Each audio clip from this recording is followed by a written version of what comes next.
মিটফোর্ডের যে ঘটনা বিএনপির যুব দলের, সেই ঘটনায় জামাত শিবিরে বিরাট লাভ, এতে কোনো সন্দেহ নেই।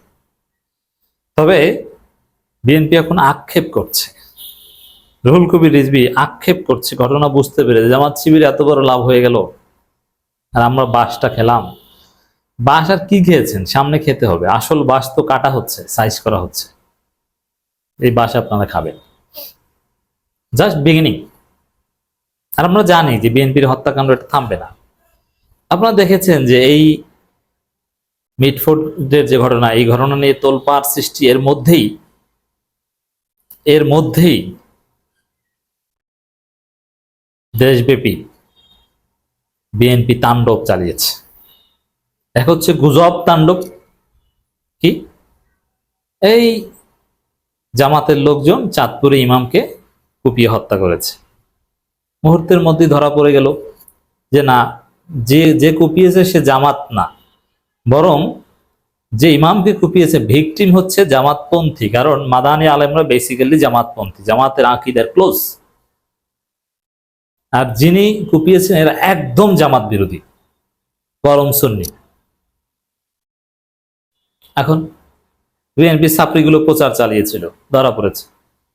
এখানে লাভ তো জামাতের হবে। আপনারা গুজব চালাবেন, আপনারা রক কেটে হত্যা করবেন, গুলি করার পর আপনারা পাথর মেরে হত্যা করবেন, আর রাজনৈতিক দলগুলো তার এগুলো কাজে লাগাবে, আপনাদের বিরুদ্ধে প্রতিবাদ করে জনগণের কাছে তারা হিরো হবে, এটা তো স্বাভাবিক। তারপরও বিএনপি যদি গুজব টুজব না ছাড়াতো, যেমন আমি বলেছিলাম যে বিএনপি এই ঘটনায় বিএনপির যে ক্ষতি হয়েছে, এরা বিএনপি এখনো ওই আওয়ামী জামানার খোয়াব দেখছে, যে আওয়ামী লীগ আমলে ওই যত কিছু ঘটতো, আবরার ফাহাদ হত্যা, অমুক তমুক, দেখতেন যে ওগুলো হাসিনা ম্যানেজ করে ফেলতো। এখনো ভেবেছিল এটা তারেক ম্যানেজ করে ফেলবে, কারণ পুলিশ তো চলে তারেকের কথায়। না, এটা ম্যানেজ করতে পারবে না। এক ঘটনায় আপনাদেরকে ভুগতে হবে। এই ঘটনায় আপনাদের জীবন তামাতামা করে ছাড়বো আমরা, রাজনীতি তামাতামা করে ছাড়বো।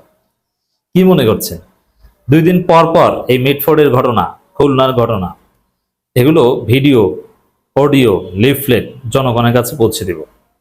কিছুদিন পর পর জনগণকে স্মরণ করে দিব, ভাইরাল করবো, ট্রেন্ডিং আনবো, আপনাকে তামাতামা করে দিবে। এটা নিয়ে এত সোজা?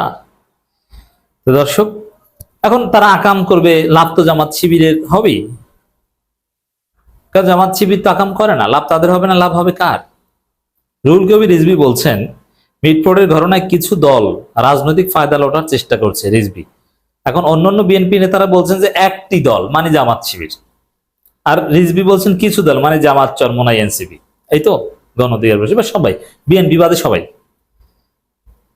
বেসিক্যালি জামাত শিবির। তাদের ক্ষোভটা জামাত শিবির ফায়দা লোটার চেষ্টা। হ্যাঁ, তারা তো ফায়দা লুটবে না কেন ভাই? আপনি আক্ষেপ করে লাভ আছে? আপনি আকাম করবেন, আপনি জামাত শিবিরের বিরুদ্ধে প্রোপাগান্ডা চালাবেন, আপনি ধরা পড়বেন, ফায়দা তো হবেই। আপনি চাঁদপুরের বিষয়ে গুজব ছড়িয়ে ধরা পড়বেন, তা আপনি তো মারা খাবেন। আর জামাত শিবির তো এখানে হিরো হবে, নির্দোষ প্রমাণিত হবে। আবার আপনার ছাত্রীগুলো, এমনকি ফাহাম আব্দুল সালামের মতো ডেসপিকেবল মাদারবোর্ড এ প্রচারণা চালায় যে জিয়াউর রহমানের ছবি পাঠিয়েছে নাকি জামাত শিবিরের লোকজন। মানে ভাব কথা, এটা সরাসরি তার বলা লাগে না, অথচ এটা আওয়ামী জামানার কথা। ঝিনাইদহে বিএনপির অফিস পুড়িয়েছে, হামলা করেছে জামাত শিবিরের লোকজন। আপনি কি মনে করেন এগুলো ডেসপিকেবল মাদারবোর্ডরা এগুলো প্রচার করে? আর এইসব উল্টাপাল্টা গুজব প্রচার করলে ধরা পড়ার পর তো লাভ জামাত শিবির হবেই। আর আপনারা তো মারা খাবেনই, আইটকেওলা বাস তো খাবেনই। রক কাটবেন, পাথর মেরে হত্যা করবেন, গুজব প্রচার করবেন, জামাত শিবিরের বিরুদ্ধে অপপ্রচার চালাতে গিয়ে হাতে নাতে ধরা খেয়ে অবস্থা 12টা বেজে যাবে। তারপরও জামাত শিবিরের লাভ হবে না, লাভ হবে আপনার। আবার বলে কি ওই হাসিনার স্টাইলে ডিল করে। হাসিনা যেরকম সাধারণ শিক্ষার্থীদেরকে শিবির ট্যাগ দিত, বলে শিবির ট্যাগ প্রচার, যে বিএনপির বিরুদ্ধে এটা জামাত শিবিরের ষড়যন্ত্র। ওই হাসিনা যেরকম বলতে সেম। মারা খাওয়ার রাস্তা তো আপনার চোখে আঙুল দিয়ে দেখিয়ে দিচ্ছেন। আপনার নিজেরাই সেই থিওরি দেখছেন, বিএনপির লোকজন, ছাত্রদলের লোকজন পদত্যাগ করছে এগুলো দেখে। তারেক রহমান এসে সাফাই গেছে যে না, এটা আমরা, ওই হাসিনা যা বলতো তারেক রহমান একই কথা বলছে, কোনো পার্থক্য নেই। হাসিনাও কিন্তু বহিষ্কার করতো, তারপরে বলতো না আমরা তো ছাড় দিইনি। আবরার ফাহাদ হত্যাকাণ্ডে হাসিনা কি বলেছিল মনে আছে? আবরার ফাহাদ হত্যাকাণ্ডের পর ছাত্রলীগের রিয়াকশন, হাসিনার রিয়াকশন, আর বর্তমান মিটফোর্ডের ঘটনার পর তারেক রহমানের রিয়াকশন, ছাত্র দলের রিয়াকশনের মধ্যে কোনো পার্থক্য খুঁজে পান? নেই। এরকম আকাম করলে রিজভী ভাই আপনারা তো মারা খাবেনই। জামাত শিবির তো ফায়দা অটো পাবে, ফায়দা লোটা লাগবে না, আর ফায়দা লোটার চেষ্টা করবে, এটা রাজনীতি। প্রত্যেকে চাইবে। কি কি হয়েছে আপনাদের? আমি যে কথাটা আরো একাধিকবার বলেছি বিভিন্ন আলোচনায়, মিটফোর্ডের ঘটনার আগে যদি বিএনপির 20% ভোট থাকতো, বিএনপির ভোট 20%-এর বেশি একদম নয়, 20% ভোট যদি থাকতো, এখন সেটা 10%-এ নেমেছে এক ঘটনায়। সামনে যে কি হবে, পিনাকিরা একে একে জয় বাংলা করছে, আপনাদের দেখছেন না, মজা বুঝবেন। ব্যক্তিগত দ্বন্দ্ব থেকে মিটফোর্ড হত্যাকাণ্ডের ঘটনা ঘটেছে বলে দাবি করেছেন বিএনপির সিনিয়র যুগ্ম মহাসচিব রুহুল কবির রিজভী। এই ঘটনাকে রাজনৈতিক রং দিয়ে কোনো রাজনৈতিক দল ফায়দা লোটার চেষ্টা করছে বলে অভিযোগ করেছেন তিনি। এখানে আমি মনে করি রিজভীকে ধরা দরকার। রিজভী এবং ফখরুলকে ধরে, সালাউদ্দিনকে ধরে কিছু ডলা দিলে সত্য বের হয়ে আসতো। পুলিশ নিরপেক্ষ হলে এই রিজভীকে ধরতো। কারণ রিজভী কি তদন্ত কমিটির সদস্য? ও কিসের ভিত্তিতে বলে এই রিজভী যে ব্যক্তিগত দ্বন্দ্ব থেকে? চাঁদাবাজিকে ধামাচাপা দেয়, এই হত্যাকাণ্ডকে হালকা করে রিজভী। অথচ বিভিন্ন গণমাধ্যমের তদন্তে অলরেডি উঠে এসেছে এটা চাঁদাবাজি নিয়ে দ্বন্দ্ব।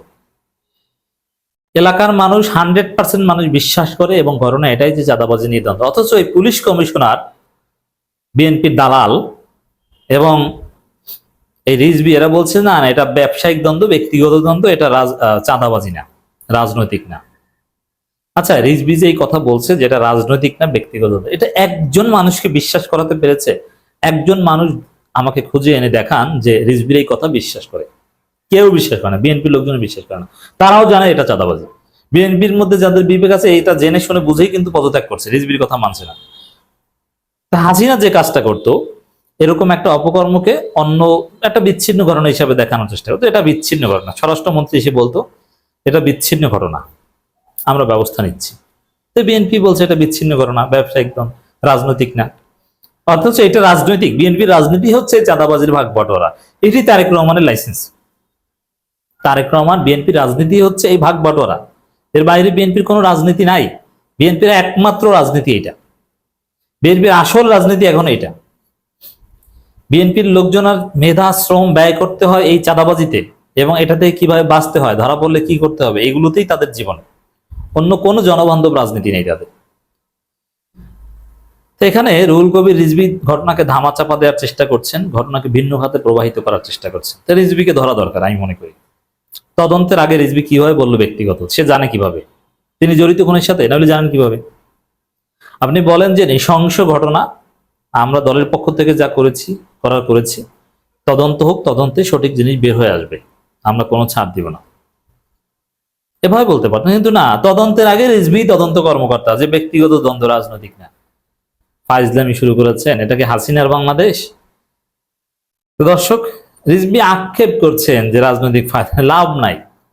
আপনি নিজেও ধরা পড়লেন এখানে।